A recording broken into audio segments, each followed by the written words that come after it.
Hello friends, आज हम संस्कृति एवं विज्ञान के प्रैक्टिस क्वेश्चन सॉल्व करेंगे। तो चलिए आगे बढ़ते हैं हम अपने पहले प्रश्न की ओर।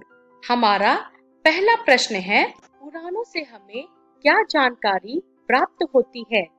तो इसका उत्तर है, भारतीय पुराणों की कुल संख्या 18 है। इन पुराणों में विष्णु, मत्स्य, वायु तथा भगवत पुराण सर्वाधिक महत्वपूर्ण है। 18 पुराणों में मत्स्य पुराण सबसे पुराना है और मुख्यतः पुराणों से हमें भारतीय इतिहास जैसे कि नंदवंश, मौर्य, कुषाण, सातवाहन और शुंग वंश के बारे में जानकारी मिलती है। चलिए अब हम आगे बढ़ते हैं अपने दूसरे प्रश्न की ओर। हमारा दूसरा प्रश्न है, लौह स्तंभ की विशेषताएं लिखिए। तो इसका उत्तर है, लौह स्तंभ दिल्ली मेहरौली में कुतुब मीनार के परिसर में है। यह लगभग 7.2 मीटर ऊंचा और 3 टन से भी भारी है। इस लौह स्तंभ का निर्माण लगभग 1500 साल पहले हुआ और लगभग 1500 से अधिक वर्षों से यह खुले आसमान के नीचे सदियों से सभी मौसम में अविचल खड़ा है। इतने वर्षों में आज तक उसे जंग नहीं लगी। यह इसकी सबसे बड़ी विशेषता है। इस पर एक अभिलेख खुदा है जिसमें चंद्र नामक गुप्त वंश के एक शासक का वर्णन है।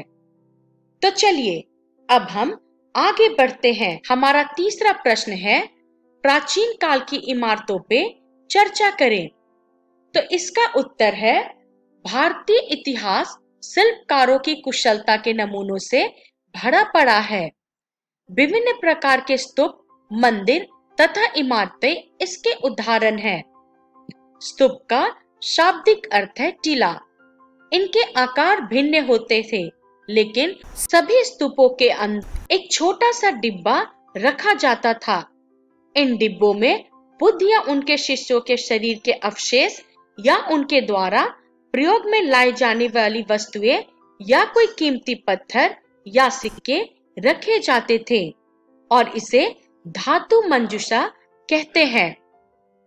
चलिए आगे बढ़ते हैं अपने चौथे प्रश्न की ओर। हमारा चौथा प्रश्न है, प्राचीन काल के चित्रकला पर टिप्पणी करें।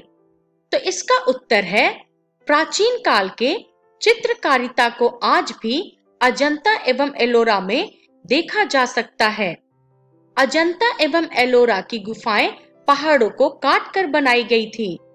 अजंता के चित्रों में मानवीय भावनाओं को सुंदर ढंग से अभिव्यक्त किया गया है। इसे गुप्त काल में तैयार किया गया था।